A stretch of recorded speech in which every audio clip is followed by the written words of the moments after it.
안녕하십니까. 신인균의 군사TV 알기 쉬운 무기 백과입니다. 자, 오늘도 아주 유명한 무기, 무서운 무기 알기 쉽게 설명해 드리겠는데요. 자, 오늘의 주인공은 바로 북한이 앞으로 가지게 될 가능성이 아주 높은 전투기입니다. 지금 한 20, 30대 가량 북한에 들어갈 가능성이 높다라는 지금 설이 쭉 퍼지고 있는데, 자, 1만 명 인신 공양과 맞바꾼 북한의 차세대 전투기 러시아 수호이 35 슈퍼 플랭커 전투기 알아보겠습니다. 자, 일단 이 슈퍼 플랭커 전투기에 대해서는 저희 군사TV 초창기 때 했던 적이 있어요. 그런데 지금 그로부터 한 6년 정도 지났고, 그때는 순수하게 이 전투기의 그 성능에 대해서 평가를 했었는데, 지금은 이제 북한과 엮어서 한번 설명해 드리도록 하겠습니다. 북한이 지금 우크라이나 전장에 러시아에 파병을 했죠. 최소한 12,000명, 최대 88,000명가량 파병한다고 하는데 다 죽는 거죠, 가면. 그래서 그 인신공양하고 그리고 나서 받는 조건 중에 하나가 바로 이 수호이 35다. 근데 이 수호이 35, 러시아가 자랑하는 재래식 전투기 중에서는 최강의 전투기죠. 이게 북한에 들어가면 큰일 나는데, 그러면 이게 어떤 전투기인지 우리 알아야 되지 않겠습니까? 자, 러시아에 드론을 퍼준 이란, 북한은 러시아의 병력을 퍼줬죠. 꿈에 그리던 수호이 35를 확보했어요. 2대 받았습니다. 키우 포스트가 24년 10월 27일 날 보도했습니다. 러시아가 이란과 북한의 전쟁 무기 공급에 대한 대가를 지급하는 수단 중 하나가 수호이 35라는 증거가 점점 늘어나고 있다 라고 보도를 했고, 지금 이 위성 사진에 보이는 이곳은 샤히드 노제 공군기지 수호이 35 경납고 건설 현장인데 10월 26일 날 촬영한 사진이에요. 위성에서. 여기 보시면 이렇게 경납고 덮개가 들어가는, 유개호 덮개가 들어가는 이 강판이죠. 이런 것들이 지금 보이고 있습니다. 위치는 이 이스라엘 쪽에서 테헤란을 공습하기 위해서 들어오는 그 딱 중간 루트, 여기에다 기지 위치를 잡았어요. 이스라엘의 F-15 한번 막아보겠다라는 건데, 이 수호이 35 자체가 원래 F-15에 대항하려고 만든 그런 전투기의 모태입니다. 자, 그래서 이란에는 이렇게 드론 등을 지원해준, 또 탄도미사일도 지원해주고, 여기에 대한 대가로 수호이 35, 그리고 북한은 병력을 제공해주는 대가로 수호이 35, 그것도 20대에서 30대 정도. 와, 큰일 났는데요. 지난해부터 불거진 북한의 전투기 도입설이죠. 준비는 착착 진행되고 있는데, 김정은이가 러시아 방문했을 때 콤소몰스크 나무레 그 전투기 공장 방문해서 수호이 35 앉아보고 막 그렇게 했습니다. 그래서 야, 진짜 수호이 35 가나? 이런 설들이 있었는데, 이제 보니까 진짜인 것 같습니다. 자, 일단 북한이 조기 경보 통제기를 만들고 있는 것이 이제 확인되고 있죠. 그런데 조기 경보 통제기는 지금 현재 북한이 가지고 있는 미그 29나 미그 23 이런 거하고는 별 큰 효과가 없어요. 왜? 데이터 링크가 안 되니까. 전투기들이 워낙 구형이니까. 그런데 수호이 35가 들어가면 데이터 링크가 되죠. 그래서 시너지 효과를 낼 수가 있습니다. 자, 이런 거 첫 번째. 두 번째는 여기 평양 북쪽에 순천 비행장이 있는데, 이 순천 비행장에 보시다시피 이런 식으로 유개호를 만들었어요.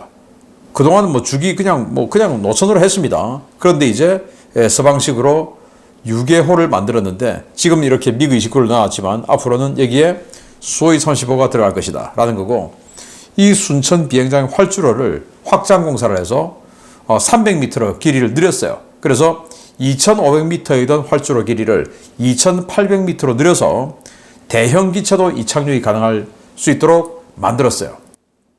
그 말은 지금 있는 미그 29보다 훨씬 더 대형 기체가 들어온다, 이 말이 되겠죠.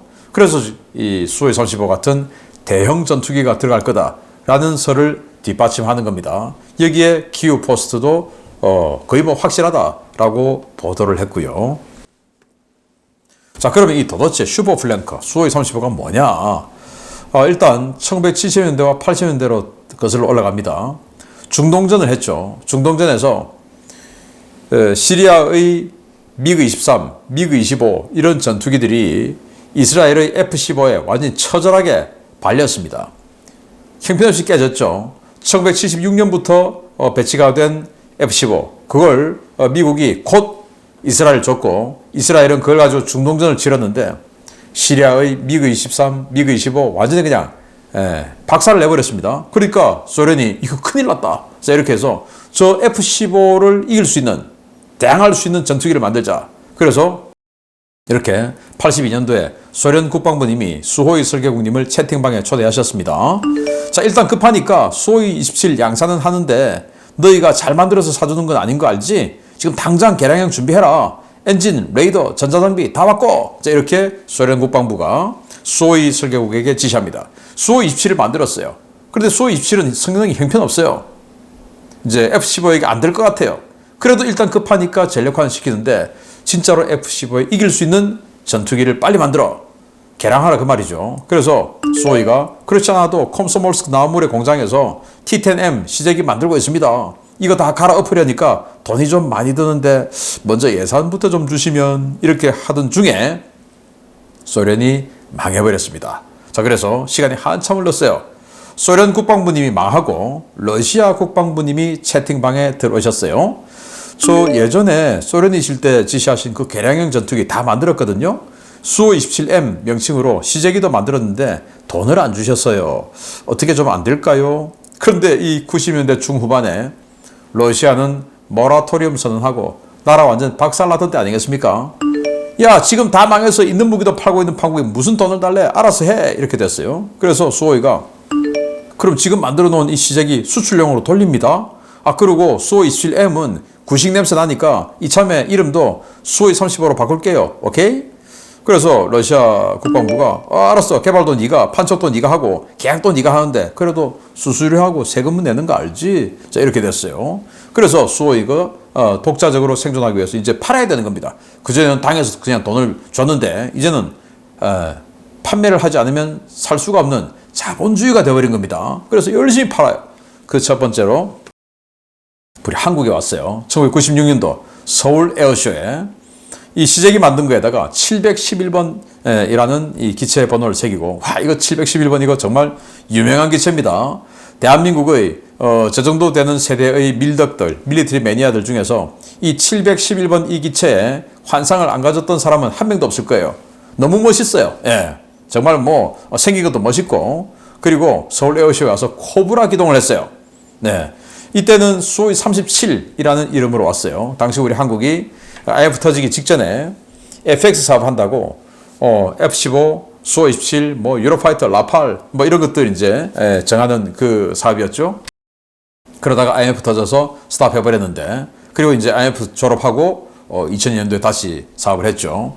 자, 이때 서울 에어쇼에 와가지고 와 가다가 쫙 서가지고 비행기가 싹 이렇게 가다가 다시 턱 해서 갑니다. 마치 코브라가 딱 이렇게 대가리를 드는 것처럼 이렇게 해요. 왜 하냐? 자, 이 전투기가 두 대가 꼬리를 물렸어요. 수호이 37이에요. 그리고 여기 F-15가 따라갑니다. 이제 이때만 하더라도 뭐 열추적 미사일은 지금하고 다르니까 꼬리를 잡아야 쏘니까 꼬리를 잡았어요.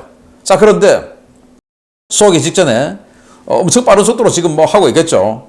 자, 그런데 갑자기 여기가 코브라 기동 쫙 해가지고 속도를 바로 그냥 바람을 정면으로 받아버리니까 속도가 확 줄어버리죠. 그러니까 뒤에 따라오던 F-15가 패스를 하는 겁니다. 바로 부딪히면 서로 죽으니까 부딪히지 않게 확 틀어서 이제 패스를 하겠죠. 그러면 탁 내려서 쫓아가서 뒤에서 열추적 미사일 쏴서 이긴다 이겁니다. 그래서 와, 코브라 기동 너무 멋있어 해서 정말 러시아 짱이야 해가지고 이때 러시아 무기에 대한 환상 정말 뭐 엄청나게 피어올랐어요.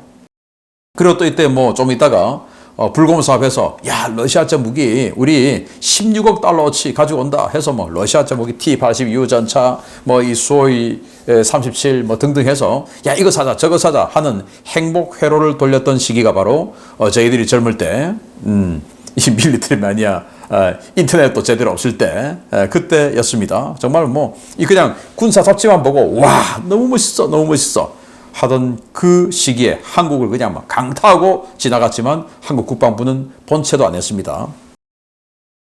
자, 그리고 나서 한국 국방부가 본체도 안 하는 이런 상태에서 수호이 37은 사실은 수호이 35인데 수호이 37은 뭐 러시아 공군에서도 채택을 안 해줬어요. 그러다가 러시아가 경제 회복이 됐죠. 천연가스 팔고 석유 팔고 하면서 돈이 생기기 시작했습니다. 그러니까 야, 그 수호이 37 그거 우리 공군에 사자. 이제 이렇게 된 거예요. 그래서 수호이 35S 라는 정식 이름으로 이 러시아 공군이 구매를 한 겁니다. 스펙을 보면 길이는 21.9m, 폭은 15.3m, F-15보다 좀 더 커요. 그래서 이 수호이 27, 그러니까 수호이 35죠. 이거하고 F-16하고 같이 나르면 무슨 참새하고 독수리하고 같이 나르는 것 같아요. 엄청나게 덩치 차이가 있습니다. 자체 중량은 17.2톤, 최대 이륙 중량은 34톤. 엔진은 수호이 27이 AL31 엔진인데 여기는 AL41 엔진.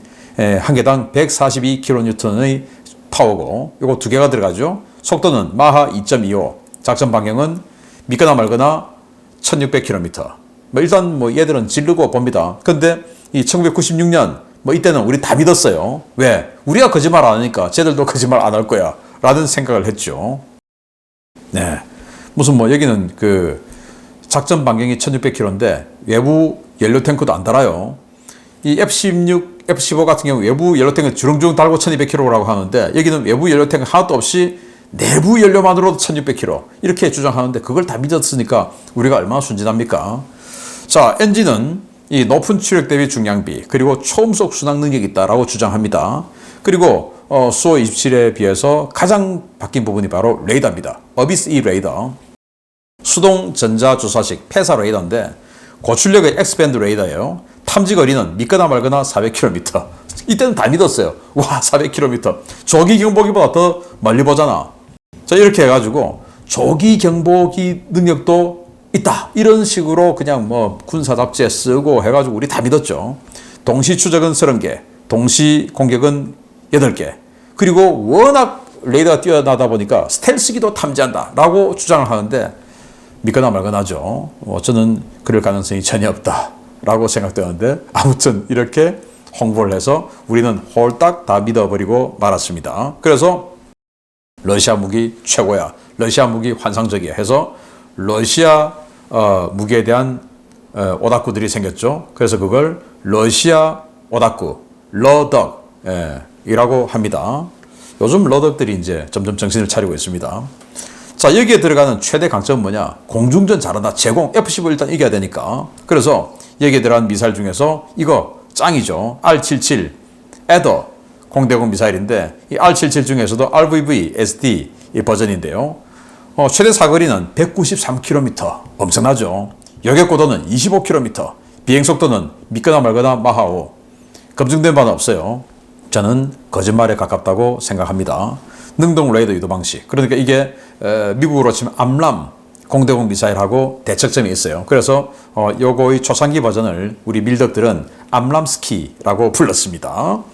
자, 그리고 요거 R-172 공대공 미사일 최대 사거리 400km, 요격고도는 30km, 비행속도는 마하 3.3, 관성 유도 그리고 능동 레이더 유도. 요거 조금 이제 성능이 좀 떨어지지만 사거리가 워낙 길다라는 거고. 그리고 이제 이게 당시에는 서방에 미국에는 이 정도 성능의 단거리 열추적 미사일이 없었어요. 바로 R-73 아처.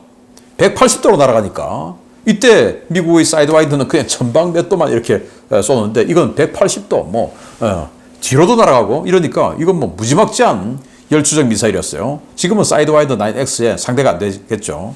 단거리 공대공 미사일인데 최대 사거리는 40km, 요격고도가 30km, 비행속도는 마하 2.5. 그러니까 사이드와인더가 이 시기에 15km, 12km 이러던 시절에 40km다 이러니까 와, 그리고 뒤로도 날아간다 이러니까 상대가 안 되는 겁니다. 러시아 무기에 반하지 않을 수가 없는 거예요. 일단 이렇게 질러는 버리니까 우리 본 적은 없고 그래서 그냥 다 믿었죠. 근데 이거는 이제 또 나중에 알고 보니까 이렇게 뒤로는 가긴 가는데 아래 위 15도 각도 여기에서만 이렇게 간다. 그런데 미국제는 그냥 보면 이렇게도 가는데 그래서 아주 제한되게 쏠 수 있다라는 걸로 나중에 들통이 나버렸죠. 그런데 지금 또 최신 개량한 거는 또 이제 미국제처럼 이렇게도 날아가요. 한때는 그랬습니다. 자, 4.5세대 플러스라는 이 수호이 35 정말 최강일까? 실전 기록을 한번 보면요. 우크라이나 전쟁 지금 3년 했죠.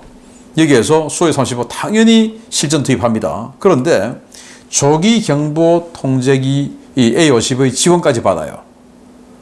그런데 우크라이나 공군의 수호이 27 SK 있는데 이거하고 이 구형이죠. 아주 구형이죠. 이거를 최신형으로 개량한 게 수호의 35인데 여기다가 또 조기 경보기 지원까지 받고 하는데 서로 간에 한 번도 붙은 적이 없어요.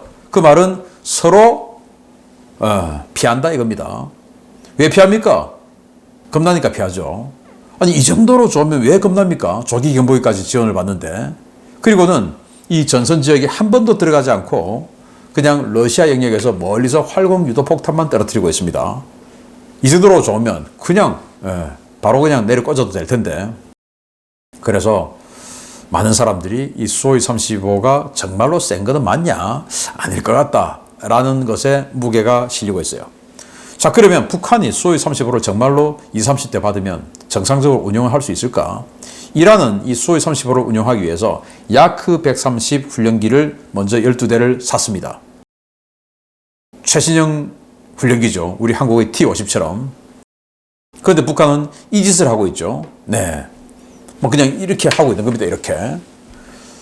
이래가지고 무슨 수호의 30으로 모르겠습니까? 그래서 북한도 전투기만 받고 가만히 있지 않겠죠. 그래서 북한이 이 수호의 30으로 진짜로 운영할 수 있으려면 상당한 시간이 지나야 될 것 같다. 전투기가 온다고 해서 바로 야 오늘부터 수호의 35야. 남조선 니들 다 죽었어. 이건 아닌 것 같다. 상당한 시간이 지나야 도입으로부터 아주 오랜 시간이 지나야 제대로 운용을 할 수 있을 텐데 자 그러면 김정은이가 정말로 40년 수건의 공군력 현대화의 꿈을 이룰 수 있을까?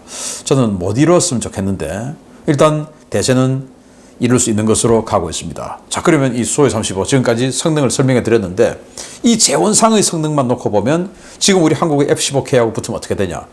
그들이 주장하는 재원상의 성능만 놓고 보면 우리 F-15K가 져요. 와 안타깝죠. 그리고 지금 KF-16 업그레이드해서 KF-16V 버전이 됐죠. 이거하고 싸우면 어떻게 되냐? 요건 조금 비벼볼만 해요. 그리고 우리 F-35가 붙으면 어떻게 되냐? 이거 상대가 안 되죠 그러면. 우리 스텔스니까. 그리고 F-15K가 F-15EX로 업그레이드하면 어떻게 되냐? 이게 또 상대가 안 되죠. 자 그래서 우리 F-15K가 한때는 동부가 최강이라고 그랬는데 지금은 서열이 많이 떨어졌어요. 빨리 업그레이드 해야 되는데 아무튼 그 정도로 강력하고 덩치가 크다 보니까 이 지상 폭격 능력도 상당히 뛰어납니다.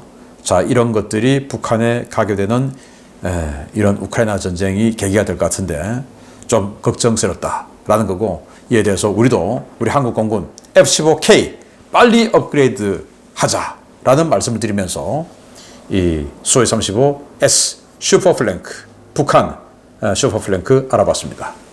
마치겠습니다. 감사합니다.